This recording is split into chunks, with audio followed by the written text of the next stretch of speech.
So buyers, besides the purchase price, there are some other fees associated with purchasing a property, and here they are.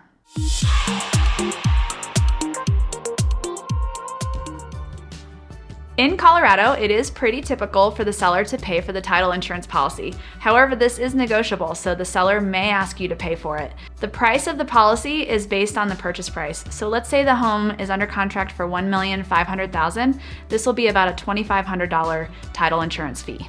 The title company also charges a fee to process the closing. It's typically around $350, and most often it's split between the buyer and the seller. Taxes in Colorado are paid in arrears, meaning you're going to pay 2023 taxes in 2024. So the seller is going to give you a credit at closing from the January 1st to the closing date of the prorated taxes so that you can pay the taxes in full the next year. If the property is in a homeowners association and the seller has prepaid their HOA fees, you're actually going to give them a credit back to pay those back to them. If the HOA fees are due by the closing date, the HOA may collect those from you at closing, so you don't have to write a separate check. Now, if you're getting a loan, there are going to be a lot more closing costs involved. Lenders have a million fees that they charge a buyer to process the loan.